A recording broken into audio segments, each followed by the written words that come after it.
Bienvenue à la capsule prénatale qui porte sur l'accouchement. Je m'appelle Marie-Michel et je suis infirmière clinicienne en périnatalité. Il me fait plaisir de vous présenter cette capsule prénatale. Idéalement, toutes les grossesses devraient se rendre à terme et le travail débuterait de façon naturelle. Cependant, pour diverses raisons médicales, parfois il faut déclencher le travail, comme l'hypertension, un retard de croissance chez votre bébé ou même une grossesse qui dépasserait 41 semaines. La plupart du temps, c'est parce que le prolongement de la grossesse comporte des risques tant pour la mère que pour le bébé. Comment on fait pour déclencher le travail? On peut le faire de différentes façons. Il peut y avoir un stripping, qui est un décollement manuel des membranes, ou de façon médicamenteuse, avec un médicament qui s'appelle le Synto. Ce médicament sert à provoquer des contractions. Une autre façon de provoquer le travail est la rupture des membranes. Cela se fait avec un perce-membrane. Cela permet à la tête du bébé d'appuyer plus fortement sur le col, ce qui entraînera une augmentation des contractions et permettra au travail d'avancer plus rapidement. Durant le travail, l'équipe médicale vous surveille de près, vous et votre bébé. Le cœur de votre bébé sera surveillé via un moniteur qui est posé sur votre ventre de façon régulière, plus le travail va avancer. De plus, l'équipe de professionnels réalisera des touchés vaginaux pour permettre de connaître le stade de votre travail ainsi que la position du bébé lorsque les membranes seront rompues. Quand sera venu le temps de pousser, il existe plusieurs positions pour le faire. La position pour pousser peut être influencée par différents facteurs, dont la prise de la médication pour réduire la douleur ou le positionnement du bébé. Pour pousser, remplissez largement vos poumons d'air en insistant, comme avant de mettre la tête sous l'eau. Fermez ensuite votre bouche pour bloquer l'air dans les poumons et poussez aussi fort que possible, comme pour aller à la selle.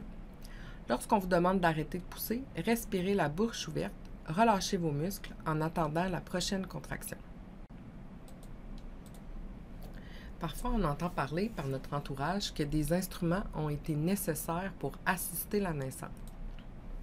Ces outils sont utilisés pour permettre au bébé de naître plus rapidement si la mère est très fatiguée ou que le cœur du bébé montre des signes de fatigue ou même si votre travail semble s'arrêter. Premièrement, la ventouse représentée ici en image permet de faire une traction douce et aide à la descente du bébé. Les forceps sont des genres de pinces qui appliquent une plus grande traction. L'équipe médicale vous expliquera et vous accompagnera en temps et lieu.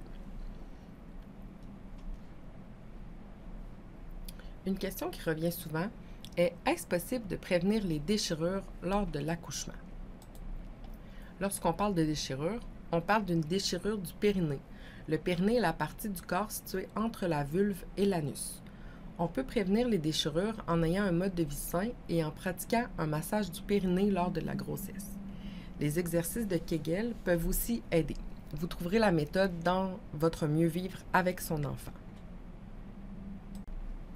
Certaines naissances doivent avoir lieu par césarienne.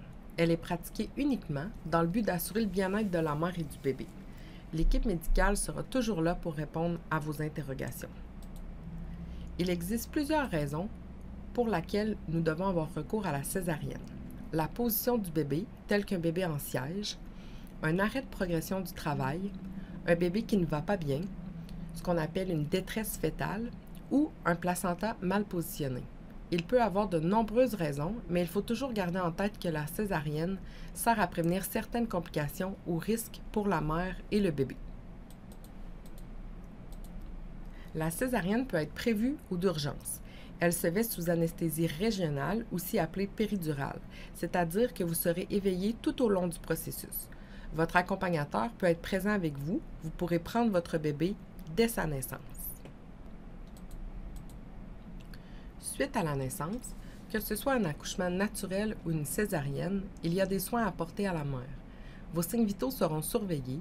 Il y aura une vérification de la hauteur de l'utérus et des massages de celle-ci pour éviter les hémorragies. La surveillance de vos pertes sanguines, le soulagement de la douleur au besoin et de l'aide pour l'alimentation de votre bébé.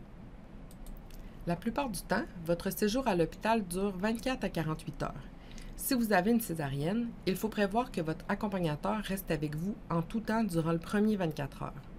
De plus, comme les séjours à l'hôpital sont courts, nous vous recommandons d'avoir le moins de visiteurs possible pour vous permettre de vous reposer et d'avoir tout l'enseignement requis pour votre sortie avec bébé.